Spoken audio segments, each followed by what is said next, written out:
इतिहासकार इंद्रजित सावंत यांना धमकी प्रकरणामध्ये प्रशांत कोरटकर यांनी शिवरायांबद्दल वापरलेले अपशब्द या संदर्भामध्ये मराठा समाजाची नागपूरमध्ये बैठक झालेली आहे आणि या बैठकीमध्ये नेमका काय निर्णय झालेला आहे हे आपण जाणून घेण्याचा प्रयत्न करूया। आपण या ठिकाणी बघू शकतो की मराठा समाजाची याविषयी बैठक झालेली आहे। राजे मुदोजी भोसले आपल्यासोबत आहे। सर, काय सांगाल, काय नेमका निर्णय झालेला आहे आज बैठकीत?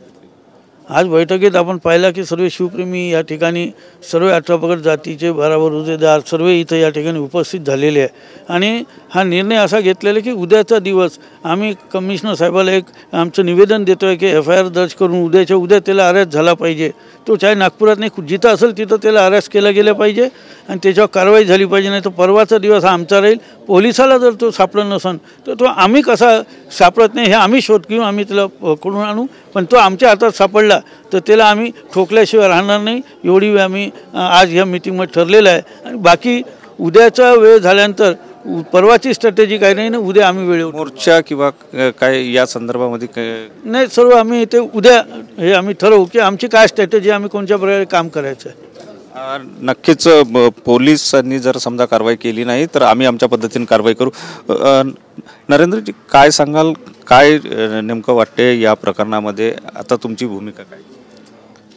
छत्रपती शिवाजी महाराजांच्या नावाचा असा अर्वाच्य भाषेत उल्लेख करणं हे खरोखरच योग्य नाही आहे आणि दिवसेंदिवस छत्रपती शिवाजी महाराजांबद्दल अपशब्द बोलून एक सामाजिक वातावरण गढूळ करण्याचा प्रयत्न करण्यात येत आहे।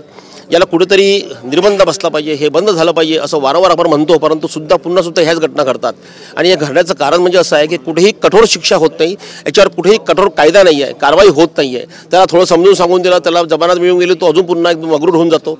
अशा प्रकारे छत्रपती शिवाजी महाराजांच्या काळात जर चौरंगा करण्याचा कायदा होता, त्यांची अशी वृत्ती होती, तर कमीत कमी या चौरंगा नाही परंतु त्यांच्या निर्बंधात आणावा। शासनाने फक्त शिवाजी महाराजांचं नाव घेण्यापेक्षा शिवाजी महाराजांचे कर्तृत्व आणि कार्यसुद्धा अंमलात आणावं असं आमची मागणी आहे।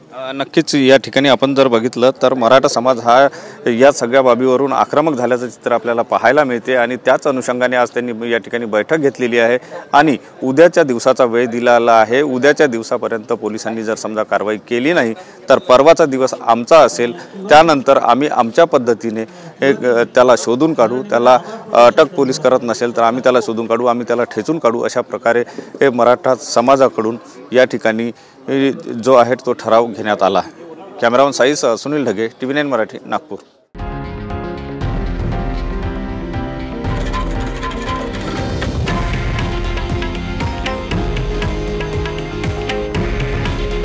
हे आहे देशातील नंबर 1 न्यूज नेटवर्क आणि आपण पाहत आहात TV9 मराठी। काळजी तुमची, हित महाराष्ट्राचं।